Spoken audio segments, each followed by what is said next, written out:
pessoal, professor Saulo Formiga, Geografia, aqui direto dos estúdios da plataforma Gonçalves Dias, num programa aqui especial para vocês que querem mandar muito bem no Enem e na prova da UEMA, no PAS, deste ano. Gente, isso aqui é uma iniciativa do governo do estado do Maranhão, com muito carinho, tem uma dezena de pessoas aqui trabalhando a todo vapor para vocês, para que esse curso aqui, ó, que começa e vai até próximo da prova, dê o melhor para vocês, tá? Selecionamos as questões, como vocês sabem, sempre com muito carinho, com muita dedicação para tocar naqueles temas que são relevantes, para que você mande muito bem, claro, nessa prova e consiga, portanto, acessar a sua universidade. Secretaria de Estado da Educação e, claro, tudo isso aqui voltado para você. Bem, sem delongas, vamos começar o vídeo. Olha só, questão 5 trata do Enem 2022 e traz aqui um mapinha que, pelo que você está vendo aqui, já é uma especificidade da cartografia, né? Claro que os mapas sempre vão te levar para essa ótica de análise.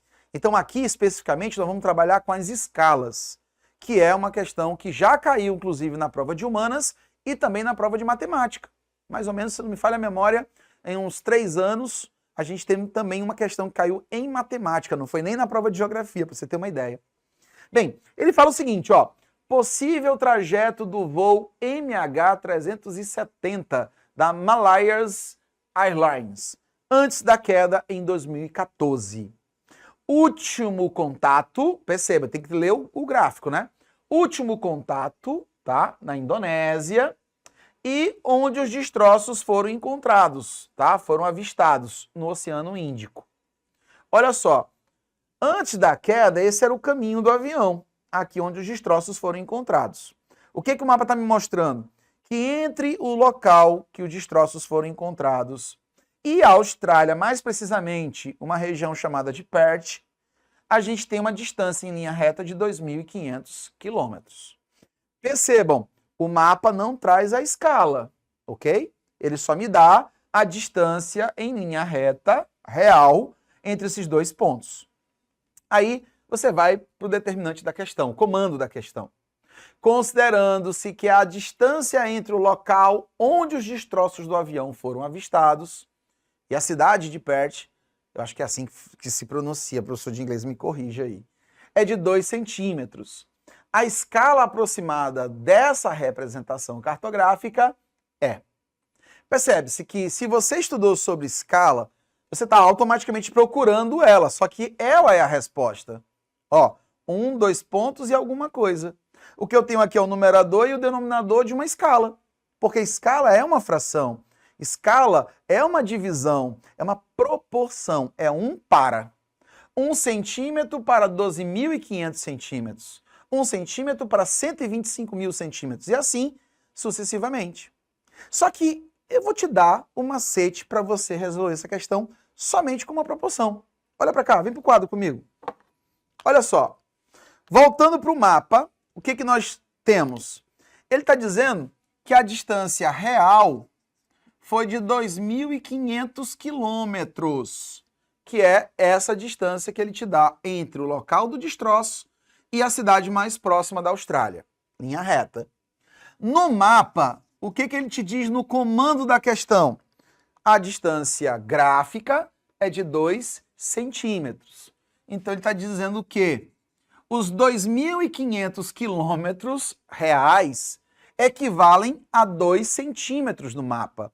Então se eu voltar lá no mapa, percebe-se o seguinte, ó, que essa linha reta que se fez, ela equivale apenas a 2 centímetros, ok? Então eu tenho aqui 2 centímetros para 2.500 quilômetros.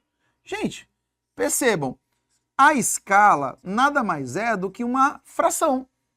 É a distância no mapa dividida sobre a distância real. Isso aqui é que é uma escala, ó.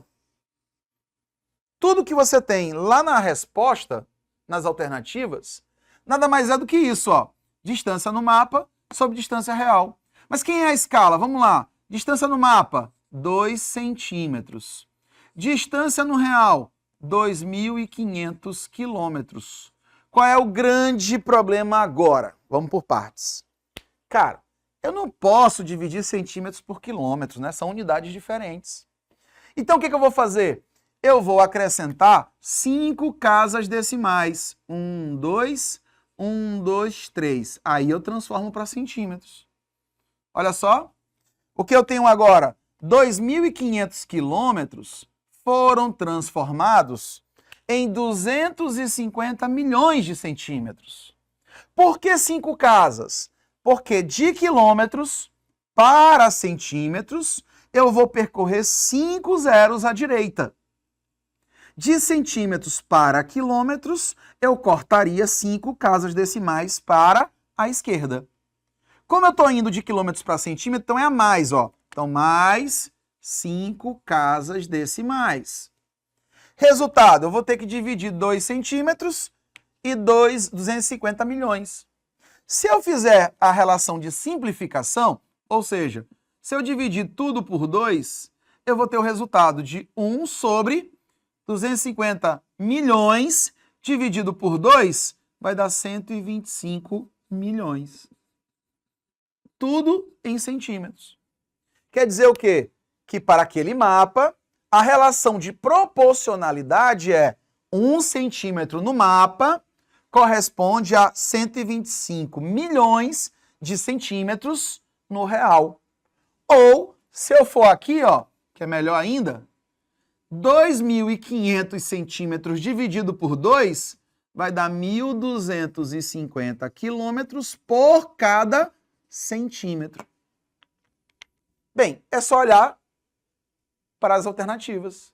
Eu vou colocar tudo em centímetros, porque a escala é dada em centímetros. Então, a resposta é 1 para 125 milhões. Portanto, a resposta dessa questão é a letra E. Simples assim.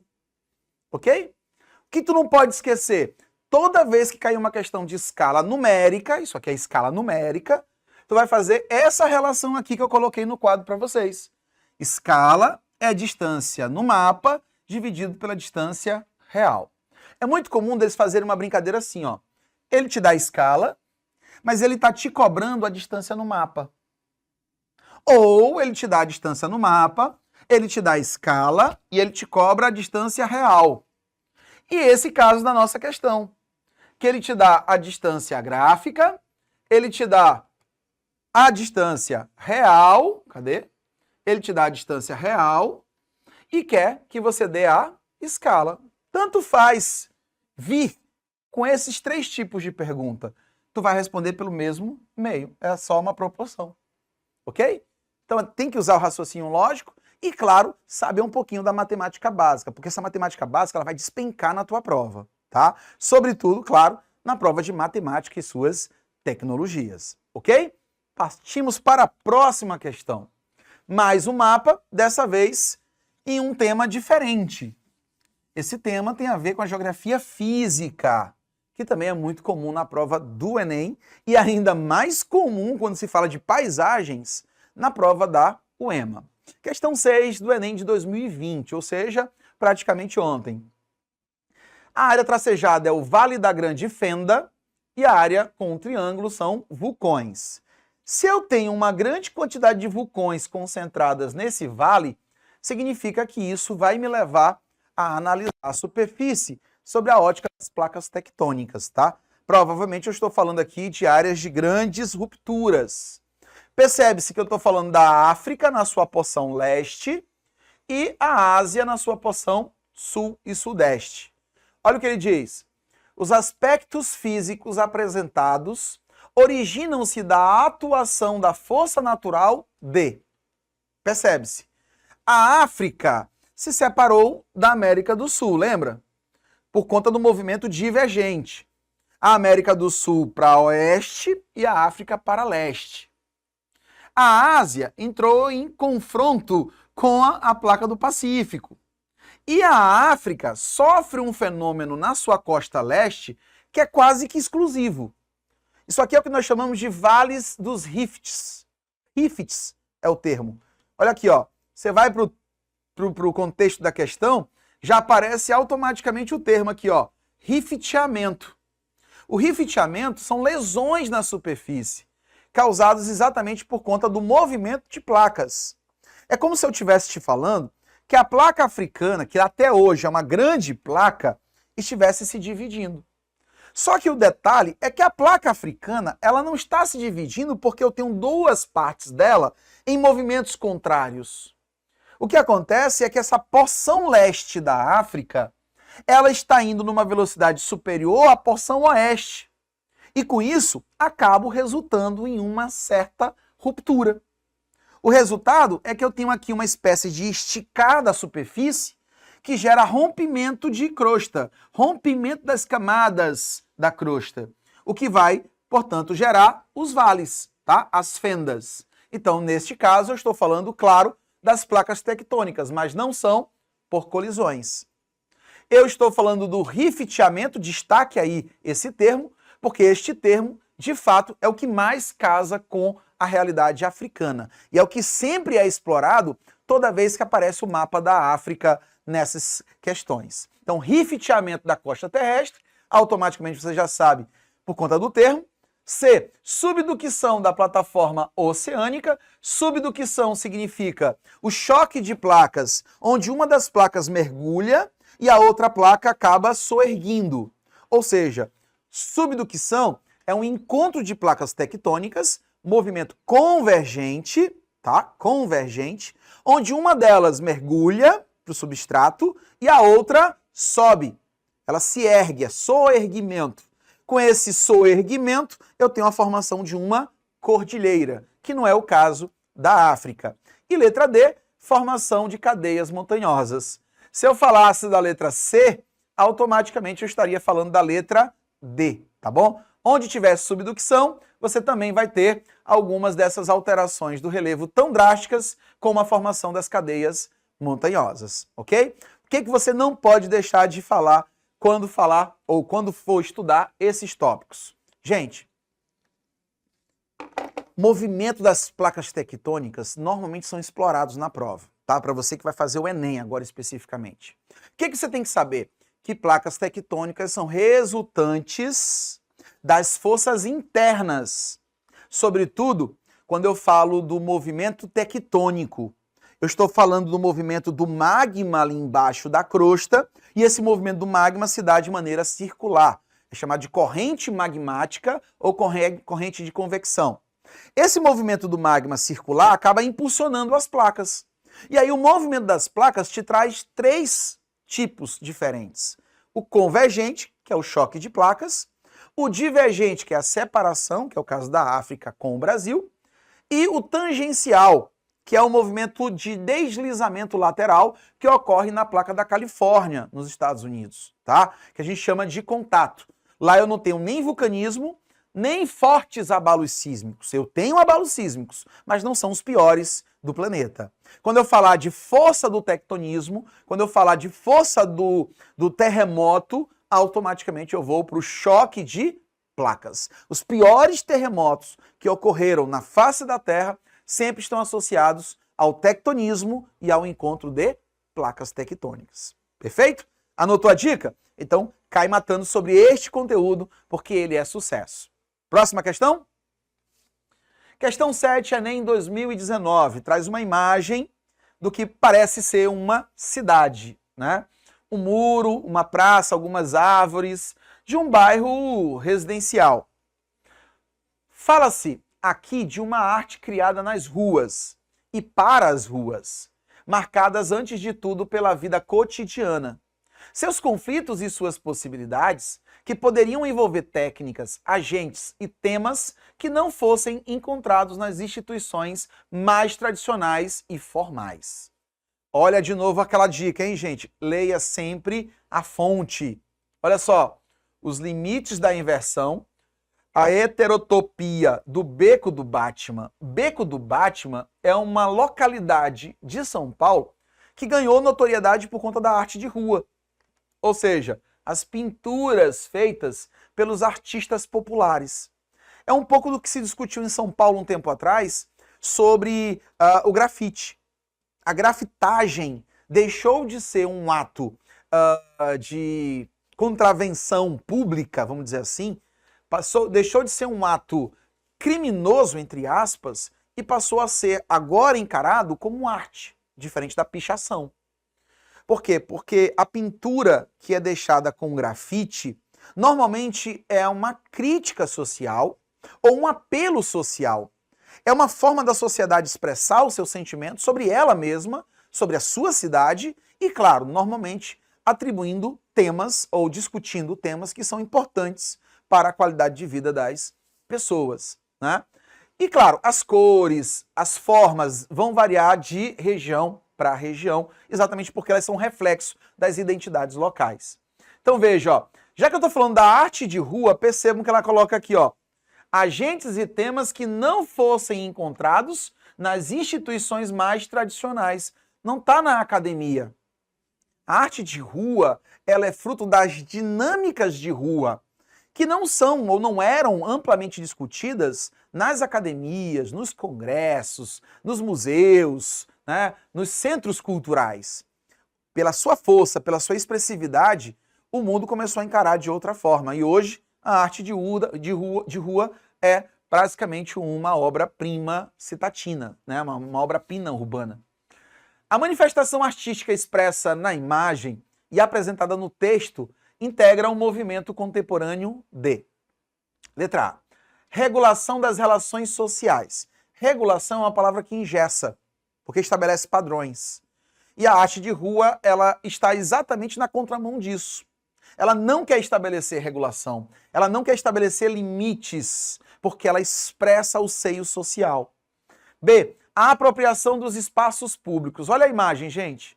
Eu tenho um muro, uma praça e construções que acabam sendo papel branco para a arte, para a narrativa social urbana e para a crítica urbana. Então, nesse caso, a gente está se apropriando dos espaços públicos para transformá-los em espaços lúdicos, de inquietação social, como, claro, hoje é cada vez mais evidente.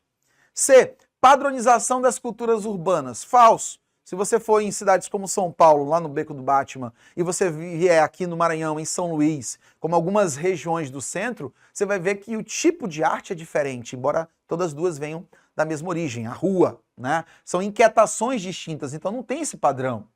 D. Valorização dos formalismos estéticos. Se eu voltar aqui, ó, isso aqui é só uma das imagens, mas você percebe que o desenho dessa criança deitada é diferente desta outra em pé aqui na frente, ó. Então não tem um perfil estético que é padrão, tá? Desculpa, que é padrão. Então essa valorização dos formalismos estéticos, ela remonta à ideia de uma regulação e de um padrão que não existem na arte de rua. E letra E, revitalização dos patrimônios históricos também é falso, porque a arte de rua, ela não pode contemplar esse patrimônio histórico, porque o patrimônio histórico, na verdade, ele precisa ser resguardado pela influência do tempo. Nesse caso, não entra essa correlação. São Luís é um patrimônio histórico, tombado pela Unesco desde 97. Então, o que se prima é pela manutenção dos traços. Se eu tenho azulejos, eles precisam ser mantidos. Se eu tenho pinturas e fachadas com estéticas bem definidas, elas precisam ser mantidas, porque elas refletem, elas representam uma época distinta. Mantê-las vivas e intactas é uma forma da gente lembrar o nosso passado ao pé da letra. Então, claro, como vocês já perceberam, a apropriação dos espaços públicos representa pra gente aqui a melhor alternativa, tá? A arte de rua, ela traz isso. Só que a gente só vai falar desse tipo de conexão, desse tipo de apropriação, praticamente no início do século XXI. Até antes do século XXI, a arte de rua era marginalizada. Até porque quem a produz, normalmente está na periferia. Quem traz essa discussão sociocultural é a periferia, como se ela estivesse mostrando o seguinte, olha, nós estamos aqui, nós também temos o nosso conhecimento, nós também fazemos parte da sociedade. E a gente também quer participar dessa construção. Só que isso só foi ganhando notoriedade, basicamente ali no começo dos anos 2000. Na Europa, inclusive, a arte de rua também ganhou notoriedade, e eu já tenho artistas, inclusive, renomados, que fazem da arte de rua uma obra-prima da construção social humana. Ok? Então, letra B de bola é a resposta correta desta questão. Eu fico por aqui, te espero no próximo vídeo e até a próxima!